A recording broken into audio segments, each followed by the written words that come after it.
All right, then, glad to have you join us again. It's Business Breakfast on iBrand Television. We are having a conversation about issues in the Nigerian aviation sector, and my guest is with me live in the studio, Mr. Wole Shadare, who is an award-winning aviation analyst, giving us more insight to the issues concerning the price war and then other contending issues in the aviation sector. All right, sir, please just go ahead with your thoughts. Like I was saying, yeah. It didn't start with price war. Okay. It started with some factors that made the foreign airlines, especially the British carriers, to lower fares. If you remember, I think 2, 3, 4 years ago, the news was everywhere that Nigeria was owing foreign airlines over $700 million. There are funds that were yet to be repatriated by them. So at that particular time, it became very, very difficult for this airline to get their money. They were not actually sure of what was going to happen. So even some airlines threatened to leave Nigeria because of that. So, but the new administration saw it as one of their priorities to offset this money. So at that particular time when they were having issues in getting back their money, we had dollar scarcity then. So what they did was to remove the lower inventories. Okay. The lower inventories means that if you're buying a ticket, for example, to London, it starts from the lower fares and it starts graduating as the aircraft is being filled up. So they removed those lower inventories and raised the fare to the highest, which means that they didn't give Nigerians the opportunity to get the lower fares. Okay. So because of their money, were trapped in Nigeria, and they were also not sure when they would get that money, because by the time they wait for what they bidded at the CBN 2-3 years ago, the Naira would have depreciated and they would have made a lot of losses. Exactly. So they raised it and closed the lower inventories and made sure that even by the time they get their money, even if the money had, the value had depreciated, they will still be able to get the bulk of their money without losing anything. So, and immediately the government offset that. So they had no reason than to open it up. And once you open it up, the fares are going to fall automatically. So that was what happened in the first instance. All right. And the aviation regulatory body, the NCAA, also made sure that the airlines lowered their inventory. So fares that were as high as 2.5 million for economy class was going for 2 million, 1.8, which was good for us. Then business class was, which was almost 10, 12 million, was came back to 5 million, which was good. So after that, Airpeace came onto the scene. So when Airpeace came, and Airpeace couldn't compete with, it couldn't have competed with British Airways and Virgin Atlantic on fares. So what the airlines promoters did was to go to the media and started announcing that they were going to bring down fares, which to me was against competition. They wouldn't have done that in the first place. Yes, you couldn't have competed on the same fare bracket with those airlines, but they shouldn't have gone to the media to say, the British Airways or Virgin Atlantic are cheating Nigerians and doing all manner of things. So competition became keener on that route. So they now saw it. It's just like somebody who has been making so much profit on a particular route or a particular investment, and competition comes in. You want to protect that market. Yes, exactly. So what they did was to say, okay, since you started the fare war, let us also play along with you. And they further reduced the fares, even cheaper than what Airpeace was offering. So what it means is that Airpeace doing that was even at a very big disadvantage, because for them, it will be suicidal for them to further lower their fares. I mean Airpeace.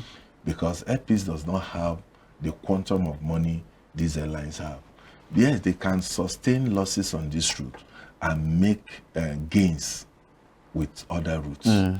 So just like what Emirates did, Emirates has not been flying this route for close to 2 years now. I'm sure you know the spat between Nigeria and UAE. Yeah. So Emirates is not coming here, and we're not even getting visas to go to Dubai. To Dubai. So what they did is to not to see Nigeria as their market. And for the first time, without Nigeria market, Emirates made the highest revenue ever in its entire history. Wow. So Nigeria market is not even that important to them. So these airlines, British Airways and BA, can sustain it. These are airlines that turn out over $5 billion profit year in, year out. These are airlines that can buy aircraft, 1,500 aircraft, without even paying a kobo. What they do is that they spread this amount over a long period of time, and whatever loans they are collecting to buy these aircraft is at 1% or less than that. But for Airpeace, which is getting his loan at 25-30%, so you can't compete. So that is why the owner of Airpeace, Mr. Allen Onyema, came out to say they want to kill us. They want to. International airline business is brutal, is unforgiving. It takes a lot of politics. So you need to compete. So he's already scared that if these people should come lower than what it is now, they will run him out of market, because he doesn't have that fund to sustain that type of operation for a very long time. All right. So, because if he goes lower, he won't be able to buy his fare. He won't be able to cover the cost of fuel and some other things. So he'll be running at a loss from day one. Yeah. So that was why he was crying and shouting that they want to kill him, they want to send him out of the market. So he should have known that what he was going to face on this route. And if you look at it, 4 Nigerian airlines have gone on that route and exited that route. They didn't survive it. They didn't survive it. It's a very tough war. We had Bellevue, which has gone into extinction.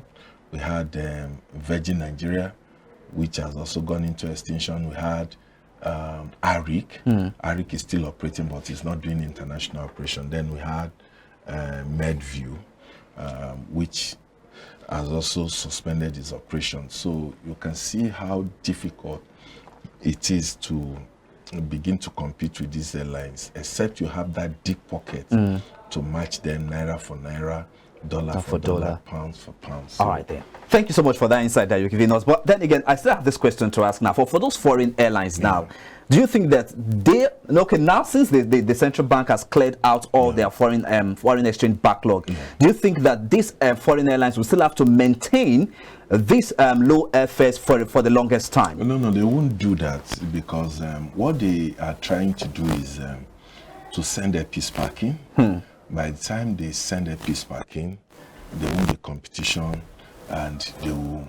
Yes, it may not be, the fares may not be as high as it is. It was, yeah, but it will be slightly higher than what they are offering now, because there's a competitor on that route now, which they want to remove from that route by any means possible. So fares are still going to be cheaper. The most important thing is that this war is not just between Airpeace and British Airways and Virgin. Okay. If you also look at the fare, the prices, you'll find out that even airlines that are not airlines like Egypt is far cheaper even than the British carrier, even cheaper than Airpeace. Like Egypt is taking $500 to less than 600,000 naira to London, for the fact that they do not go direct. They still have to go to Cairo before they go. But a lot of people will not bother themselves to say, okay, the time it will take me to get to London, I have to go through Cairo before I get to London. But people don't bother. They will just tell you it's about like the cost. The cost, because they will be able to save like 400,000 and 400,000 naira now is a lot of money. 300,000 naira is a lot of money. And for those who are adventurous, they say, okay, let me even see how Cairo looks. So since I'm not in a hurry to get to my destination, I'm not going there to resume work immediately. I just want to go on vacation. So why do I want to go straight? So those ones too are taking the bulk of their customers, like Turkish, like Ethiopian Airlines are even cheaper than these three airlines, Air Peace, British Airways and Virgin. So you can see that the competition is very high. Is very high, even goes beyond these three airlines. You see Rwanda now, if you have like 450, you go return ticket, you're back. But all right, so sorry, so much to talk about here. But then again, now when this matter actually came out to the media, a lot of people, even those who are not aviation inclined, were also giving suggestion on how Alan Oyema would salvage the situation. But speaking from a professional point of view now, how do you think Airpeace will be able to salvage this situation and still remain in the competition? Yes, it can't remain in the competition if it plays his game very well. If people patronize him, but like I told you, it's at a very big disadvantage. The disadvantage of Airpeace is that it's going to London. It needs to get interline. There's something they call interline in aviation. Okay. Interline means that where the destination you're not able to go, that your partner helps you to take those passengers beyond. Okay. You are not flying, but you're making money because of the alliance you have entered. And we have the three biggest airline alliances in the world. We have One World, you have One World, I remember, but they are very, very powerful airline alliances. What it means is that you may buy Airpeace tickets and you get to a destination because you have that alliance. It's not Airpeace that is taking you, but is you bought Airpeace ticket. Another airline is taking you to that final destination. So they call it co-share or interline. All right. So it takes you beyond. And it's a partnership for airlines to reach everywhere in the world through their partners. All right. So Airpeace is going to London, and 40, 45, even 50% of people going to London are going beyond London. Okay. So if you're going beyond, if I'm going beyond London, Airpeace is not my first choice. Yeah. Because I can't get to London and start buying my ticket again. Why don't I buy my ticket from here and get through? So it won't be a choice for me. So you're already carrying half of your passengers against a British carrier or British carriers that are, they have a strong hub or interline, and when they get to their hub, they will distribute. So until he does that, he's not yet playing in the Premier League, like they will say. So if that's so much for him on the table. Exactly. So if he's able to do that alliance, it will be fine. But entering into that alliance is not it's not an easy thing. Because they need to check a lot of things. Whether you delay flight, whether you're a reliable airline they can deal with, whether you have all it takes, you are in IATA and all the rest. So it takes a lot of arrangement, auditing and all the rest.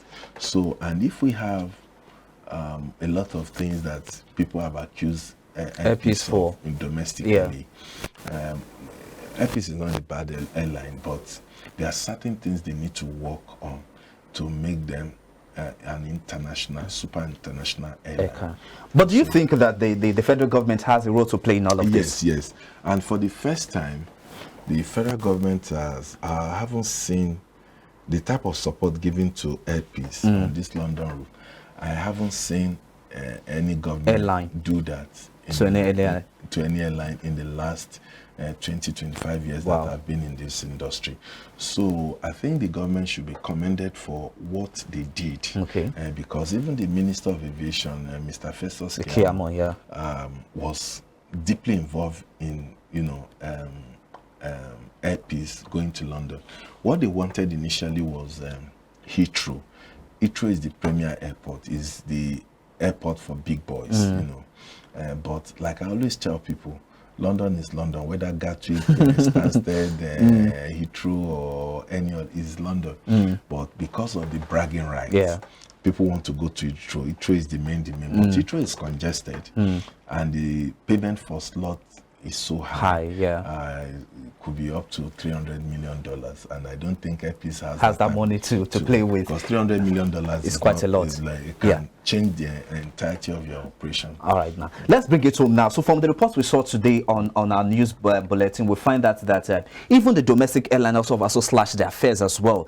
We're seeing a decline in Lagos to Abuja, Abuja to Lagos, and all of that, despite the hike in Jet A1. Yes. Why do you think all of this is necessary? You see, I did an article this week on why we're not seeing this type of competition on the domestic route.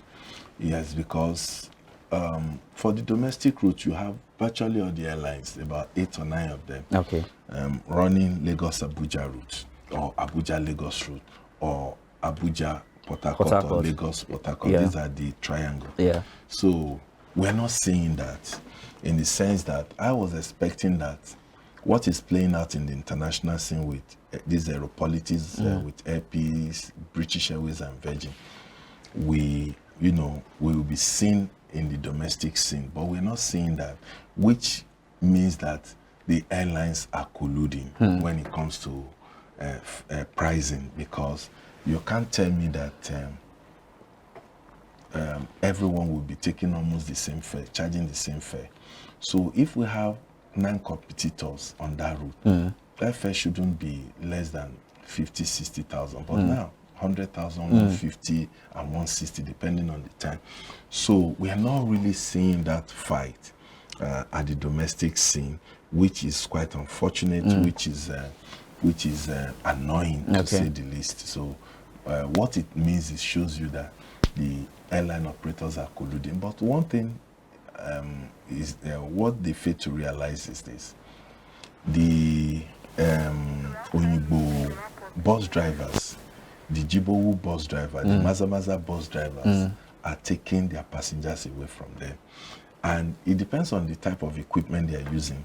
If you use a fuel guzzling equipment, you may not be able to break even. And that is why airlines are going into fuel efficient aircraft, narrow body aircraft, smaller aircraft, because it is cheaper to operate, unlike the Boeing 737, the Airbus A320, A310. So these are the type of things we would have loved to see, because how many people can afford 100,000? Okay, let's say return.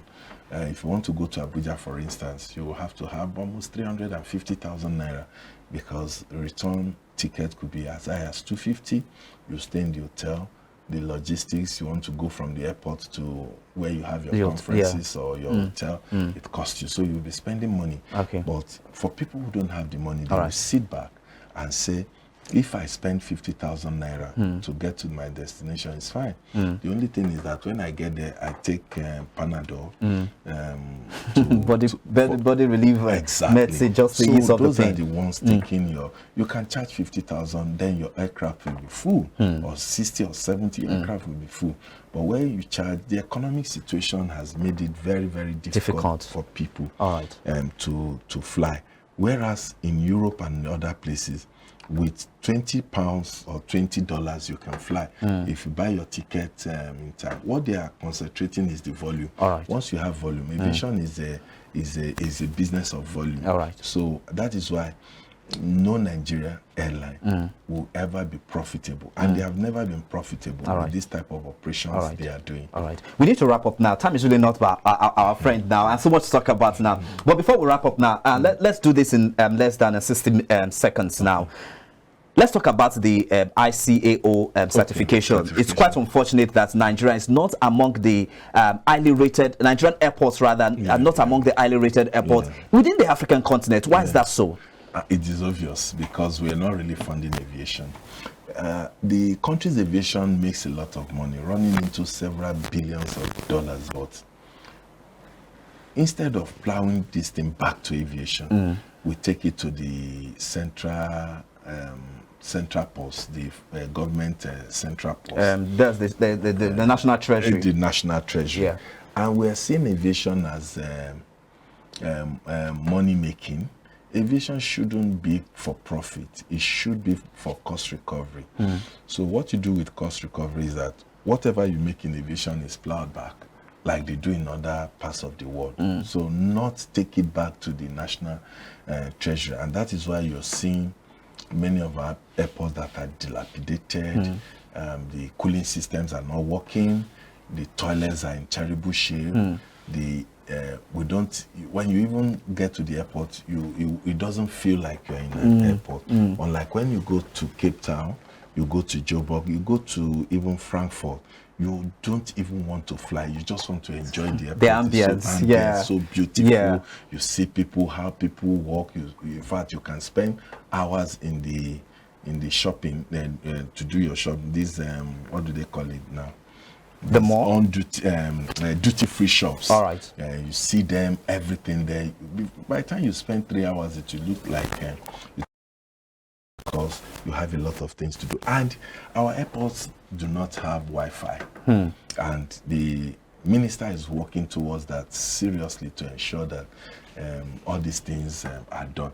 If you go to all these big airports, immediately you're landing, you connect to the Wi-Fi, you're able to speak with your family, you're able to speak with your friends, you're able to even at the airport, you continue to do your work. But here, we don't have anything like that. And that is why we call on the federal government to look into this. Yeah, I know this problem didn't start now, but we should begin to address them so that people will have the reason why they want to use our airport. Our airports are very expensive, the most expensive airports in the world, and we're getting what we're getting. So bad. But we'll leave it at this. Time is really not our friend. I hope that whenever we'll call you again, you will do us the honors by coming down here to the studio. I'd like to say a big thank you to you, Mr. Wale Shadari, award-winning aviation analyst. Thank you so much for your time with us on the show and the insight you've given us on all of these burning issues. As we keep following up with trends concerning them, we'll reach out to you. Thank you once again.